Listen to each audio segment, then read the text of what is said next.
Hi, y'all. Hey, YouTubers. Back again. We're back again. This is Yumika, my bestest friend in the world, my daughter's godmom. Hi. So, you guys requested for a labor and delivery vlog. Labor and delivery. Oh, goodness. Wait, it wouldn't be a vlog since, here's the labor and delivery story. And my child just stopped the cartoons. Uh-oh. Y'all, this is going to be so interesting. This was my first labor experience, I should say. I never experienced no labor. I don't even know where to begin. I feel like that whole weekend was pretty crazy. Let's start with, I worked up until I was 39 weeks. I had my daughter at 39 weeks. And it was very tiring because the type of job I have, you're constantly on your feet and moving. So I was constantly active. I wasn't someone that just kind of like sat around. I was active, but I still had a hard labor regardless. So yeah, I went into the hospital on a Sunday night. At 8. Yeah, Sunday night at 8. And I just got off work. Right, so she just got off and she had came and sat with me while they were getting like our room ready.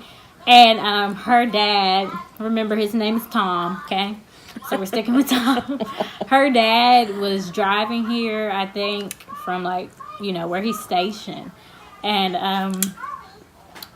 it's interesting. Why is she touching that? It's very interesting. He was driving here.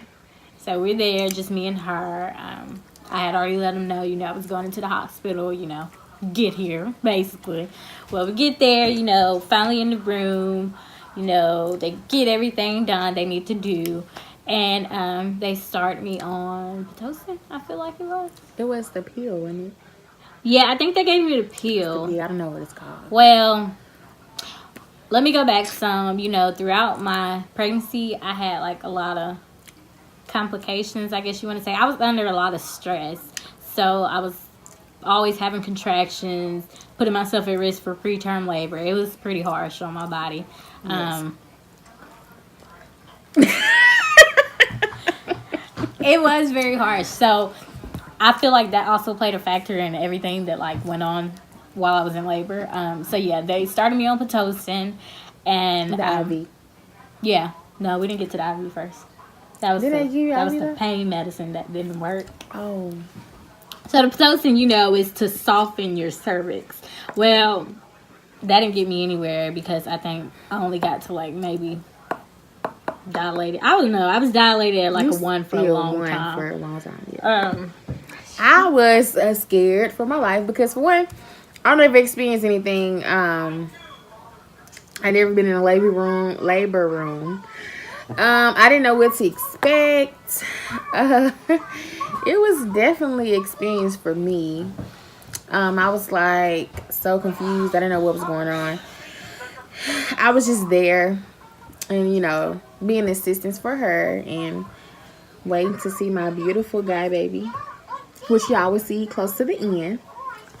So, yeah, we're at the Pitocin, probably dilated to 1. By then, it's probably let's say 11 o'clock. Yes, I started feeling back contractions, the worst feeling in the world. I didn't want anybody to talk to me, touch me. By this time, her dad is here, and he's already a very goofy person. Tom didn't make it no better. So yeah, he didn't make anything any better. I mean, being in pain, being in labor for one is already bad enough. But being in that type of pain, you can't focus. And I didn't have time to joke. I just feel like everything was hitting me so fast. It wasn't. Yeah, I didn't know how to respond to her. We've been friends for years, and I didn't even know how to play with her because she's more serious than I am. And I can handle pain pretty good, but that pain broke me down. I felt so bad. I didn't know what to say to her. I was just I'm just gonna sit here. I was scared to go to sleep the whole time. The whole time I did not go to sleep. She stayed up the whole night with me till the next morning. And then I had to get on the road the next morning. The first drug they gave me was the IV medicine, which honestly didn't do anything. So about that, somewhere around midnight, like that's when like my daughter's heartbeat kept. I don't know. It kept like dropping. So like they were kind of coming in and not saying what they were coming in for. They were just like, oh, it's okay, just relax. I need you to lay back on this side though. And I'm scared for my life. The monitor kept going off. I'm like, what is going on? And Brittany was hungry. Oh, I was hungry. She kept giving the nurse such an attitude. Like she wanted some Jello. Pissed. It was Jello. She was like, where is she at with the Jello? I'm like, let me go out here and go. Remind you, for my mamas out there, you're not supposed to eat like after 12, I think. So by this time, my nurse is like, I will only give you food if you're truly starving. Well, I was truly starving, but I guess I was over exaggerating it. But I told her I was starving, so she gave me some broth. Wasn't a good idea in the ending, but I mean, it was worth it during that time. She's like, well, I'll get you some Jello or popsicle. That was popsicle that she was talking about. Oh yeah. She's like, I want a popsicle, huh? Okay, lady's like, I'm gonna go get it. I'll be back. So let it go. Time go by. She's like, where's the freaking lady with the? I was like, oh my god, let me go see. She was such on edge. Oh my gosh, she was so on edge. I didn't know how to even like talk to her. I'm just like, okay, let me just be calm with her, because I'm very goofy, so I take everything as a joke. I can be serious when it's time to be serious, but other than that, I'm going to try to like make every situation like be like funny. I don't know, but this situation I couldn't make funny because I mean she was just in such a pain. I was just like, oh my gosh, she crying. I'm like, it's gonna be okay. And that's when the doctor came in. No. This is about no. What was that? It was so much going on that night. I just motherly duties. Right, she keeps changing the cartoon. Stop, baby. Uh-oh. So like back to like where the IV medicine was, and they were coming in. Well, they were putting me on like an oxygen mask, to kind of, I guess, help like the sats. But by this time her dad's like leaving. Like, he just got there. But left now he's for what, hour leaving. Later? Probably 2 hours. I give him 2. Was it 2? I give him 2. Seemed like an hour 30. He was leaving. Like, he was leaving. So, where did he tell us he was going? Oh, he was going to his cousin's house. Tom was going to his cousin's house. Quote unquote cousin. Well, okay, so cool. It's going on 2 o'clock. Nobody's getting any sleep. She stayed up with me because I was in a horrific amount of pain. Nurses were in and out my room. They had called my doctor in. Well, the doctor that was on call for like emergency. So they're not telling us anything. So he comes in 2 o'clock, breaks my water. Yeah, that was the craziest thing I ever seen. Yes, because it took like 20 attempts, honestly. Oh my god, like I just feel like that was happening to me. Like, it took so many attempts, and once they finally like successfully did it, they gave me an internal monitor, and that was not the greatest thing ever. Oh my goodness. So I think by this time you had already like texted her dad. I was like giving him an update, right? I gave Tom an update. So she's like, that's going on. Hey, they broke her water, and he's like, why would they do that?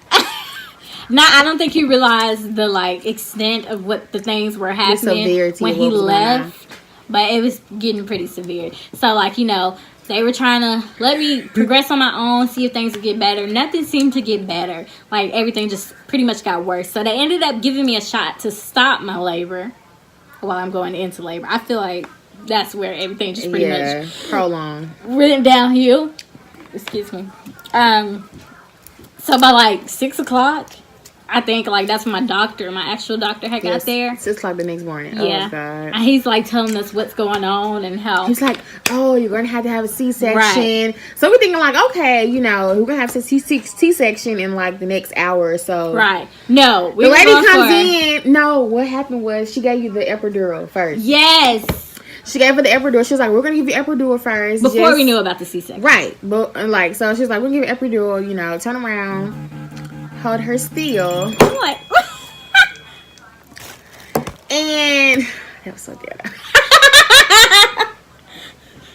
So yeah, they give me the epidural. You know, that was probably the worst part for me because by the end I was in a lot of more pain. Yes, and I had to keep her still. I was just like, that was the longest needle I ever seen. Yeah, I had back contractions. I was having the worst contractions. It was nothing I could do to feel better about any of this. After they gave her the epidural, here comes the doctor saying, "Oh, we finna we're gonna have to do a C-section. The baby heart rates keep dropping.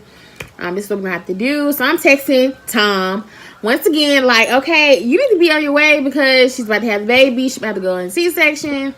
Like, you need to be like, you need to come." Like, and soon. he said, you know, he'll be back bright and early in the morning. So we were expecting him to be there by already, but he wasn't. So, you know, doctor's like, we're going for a C-section because, like, we don't know what's going on with the baby's heartbeat. Anything could be going wrong. So we have to go now. And when he meant now, like, everybody was rushing in my room. Bless you.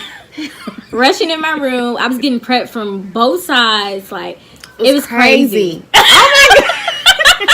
It really was. That's how crazy it was. It really was. I'm sitting there blowing his phone up, calling. Like, she is calling this man. Like, literally back to back. I'm like, okay, he's answering, texting. They're like prepping me, taking jewelry out, everything I had. They're like pushing me down the hall. She's still trying to make calls to Tom that's not there.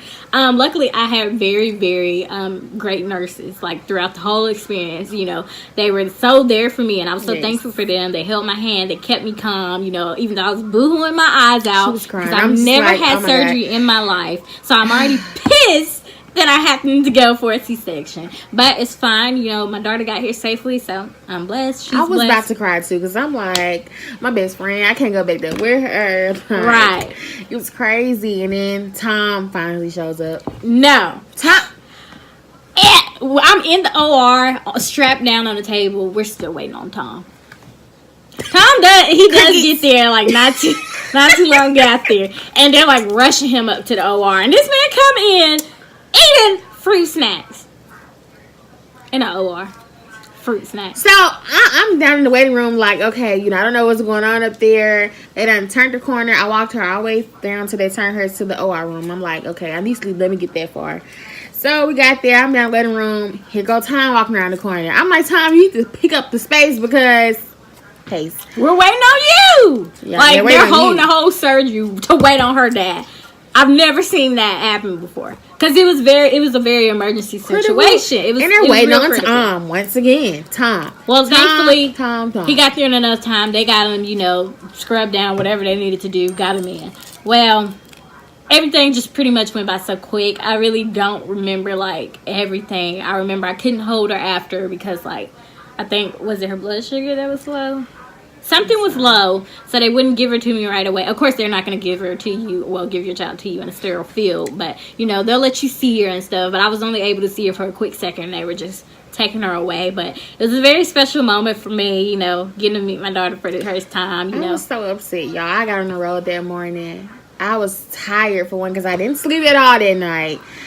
As soon as I left, I literally got on the road, and I was like, oh, my God, send me pictures. Like, I was just so upset that I wasn't there, but I was there throughout the whole process. But it was very rewarding moment. Through all the chaos, it was so worth it. You know, after they got her blood sugar back up, everything was pretty much good. I mean, they have to take her every 2 hours after she ate from, like, more testing, which was the hard part because I felt like I barely got to see my child. But overall, it was awesome. The recovery. She recovered really well. She really did. I was such amazed for somebody to just have a C-section.